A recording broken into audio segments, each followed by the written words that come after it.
you mentioned about stretch at the bottom, pausing reps, and Yes. isometrics. What needs to be said there? Isometrics just don't seem to be as hypertrophic. Isometrics in a stretch position are plenty hypertrophic. In a contracted one, they're not. So for example, if you're doing cable flies, if you stop at the squeeze, if you stop and squeeze, people will give that cue. It's totally cool for variation. It's fun. It's awesome. It grows muscle, but I wouldn't say it's essential, and it might be a downside. So all that energy you're spending stopping at the squeeze, you could put into the eccentric, which probably grows more muscle. So if you were going to do a pause, you're going to be pausing at the stretched position, not at the contracted position. More often, yeah. Pause at the stretch is cool for a couple of reasons. One, it absolutely reduces the injury probability. That reversal at the stretch is the single, generally most dangerous time for muscular injury. Because you've got weight going down and you're about to contract while it's, that's how I ruptured my Achilles. Yeah. Oh, I heard that story. It was terrible. Yep. It's the ultimate scary story of warm up for forever if you're coming back to sports. Correct. Yeah. The direct force plate measured pulse of force at the bottom of the movement is the highest it will be in its entire movement, reversing. It's also technically your chest at its weakest position.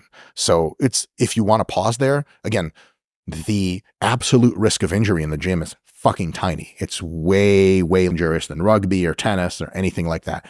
It's so funny because like rich people like myself will be like, oh, I'm going to ski in Vail. And they'll see like a lifter lifting 200 pounds. Like, isn't that bad for your back? Motherfucker, you just hit a tree on your last trip. There's half your brains out of your fucking face. Lifting is super, super safe. So I don't want to be like, you got to fucking pause at the bottom or else you're going to die. But on a small relative injury risk, it is reduced when you're pausing at the bottom. Absolutely. And you get more time experiencing tension in your muscles at that length and position. So there's an argument that pausing at the bottom is actually maybe a little bit more hypertrophic and you need less weight on the bar. So all those things stack up and like the good column is at least as good, probably not much better, but the bad column is a little smaller. To me, it seems like at the very least, it's a great option. I'm not going to say it's the only way to train. Fuck that. But it's a good option, good idea to try. Okay. How do we warm up?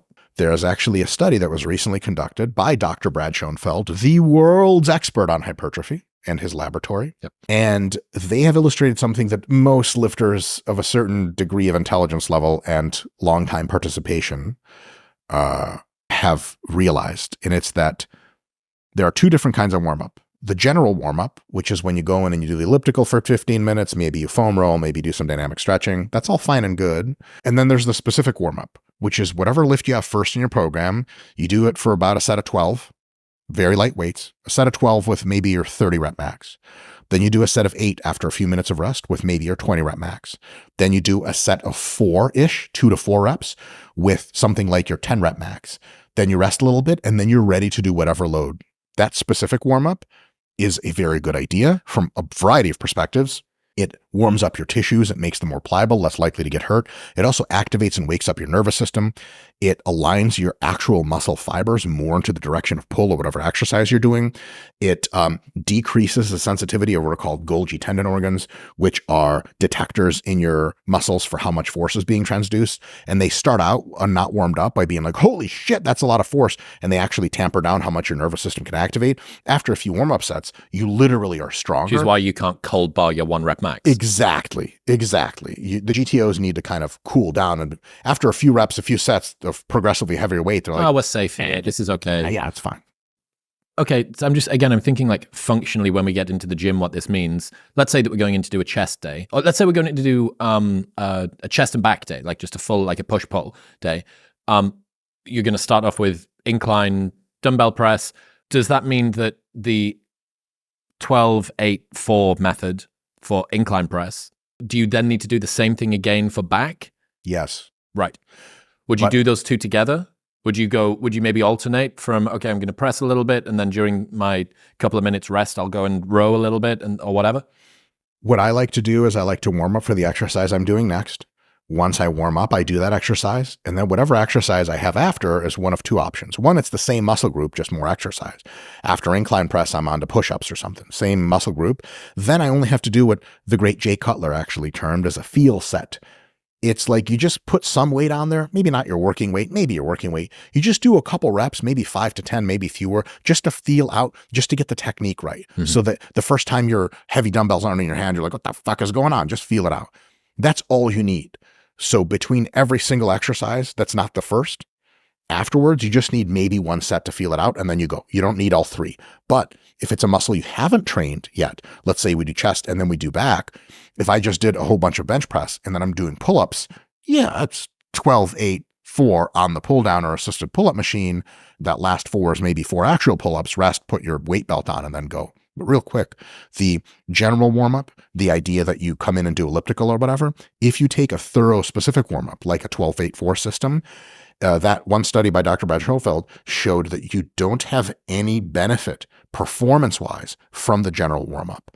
And unless you really need it, like it's fucking just super cold outside and even a specific warm-up isn't good enough, I would say be careful on wasting too much time with a general warm-up. One of the things that happens in fitness is there's really good stuff baked into the fitness cake. And every now and again, we add ingredients just on fluff alone. They don't make a whole lot of sense. One of the major kind of sources of fluff is increasing the complexity and duration of your general warm-up because of reasons. Some guy will, if he foam rolls his elbows, it's night and day and then he can do skull crushers. But that's just that guy's fucked up. You see it and he's an advanced lifter. You're like, fuck, foam rolling, bro. Everyone's got to do it. You start doing it. You take your general warm-up and you do elliptical. Then you do some kind of box step-ups. Then you do some Pilates stuff. Then you do dynamic stretching. 45 fucking minutes later, you're like, it's time to work out. Motherfucker, your workout's over already. You got to go back to the office. So the general warm-up is just not necessary if you do a specific warm-up. So what I do in the gym, I come in, I do some arm circles. I do, because I'm Russian, I got to do some side bends and stuff. And then I just go 12, 8, 4, first exercise. After the first exercise, I'm generally warm as fuck. I'm fucking sweating and then I'm fucking golden. So you can do a general warm up if you want, but I would say for folks listening, you don't have to. But a specific warm up, 12, 8, 4, or something like it. The basic reasoning is just slightly lighter weights, go to heavier weights, the repetitions fall, then you're ready to go train and get the most out of it. All right. How about rep ranges and how heavy to lift? Yes. There are recommended target rep ranges for every single human physical quality that we know of. So for example, for strength, basic strength building is like sets of 3 to 6 repetitions.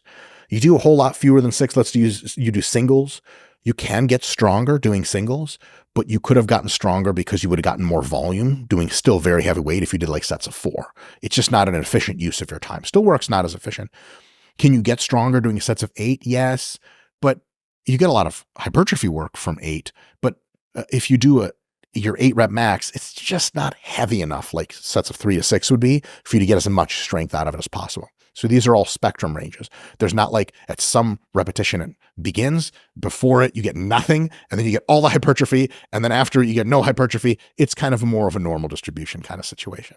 But for hypertrophy, it seems that anything roughly between sets of 5 repetitions that are challenging, close to failure, and all the way to 30 to 35 repetitions seems to be on average for the average person, for the average muscle, in medium term, several months of testing to promote almost, I'll say it better, undifferentiable amounts of muscle growth. So we got a group of people training sets of 5 to 8, got another group of people training sets of 25 to 28 reps. As long as they go close to failure and it's the same exercise, Wow. They get essentially, on average, the same results. Now, within a different muscle, it could be different. Some people's biceps respond really well to heavy shit, sets of 5 to 10. You do sets of 25 to 30, they just get tired and they don't have much hypertrophy. It works differently between individuals too. But the overarching theme is anywhere between sets of 5 and sets of 30 is kind of unlikely to be a ton of really wrong answers. You can gain muscle doing sets of 4 and 3 and 2 and 1. It's just going to take a lot more sets to get that done. And obviously your joints and connective tissues are taking a fucking hell of a pounding because that's a really heavy weight. It's not ultra efficient. You're not putting your best cards on the table if you're doing that. Can you get really good muscle growth with sets of 30, 40, 50 plus reps? Actually, yes, but you have to do more sets to accomplish that. And each set is psychologically fucking brutal. 3 minutes long. I was fuck that, right? So you do like 10 sets of 52 reps, the playing card workout. Fuck that.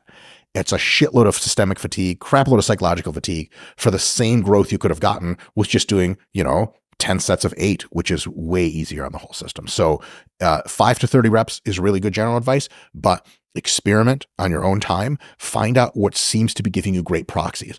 Pump, burn, tension, soreness, whatever rep ranges give you that, it's awesome. And another thing is try some variety. So if you train back twice a week, have one of the days be slightly heavier, like mostly sets of 5 to 10, some sets of 10 to 15 reps. Try the other day being mostly sets of 15 to 20 reps and even some sets of 20 to 30, kind of a heavier and lighter. That diversity, there are a few studies that show a diversity in rep ranges, even within several months of time, can help you grow. So I wouldn't write that off. And also more sustainable from a joint connective tissue perspective and an enjoyment perspective. It's nice to be able to have some slightly different days. So you're not like, oh, another day of 28 reps, fuck that. But 28 you get sick of after one day. The next day you come in, it sets of 5 to 10, like, okay, fuck, like this is different, it's cool, and it's equally effective on average.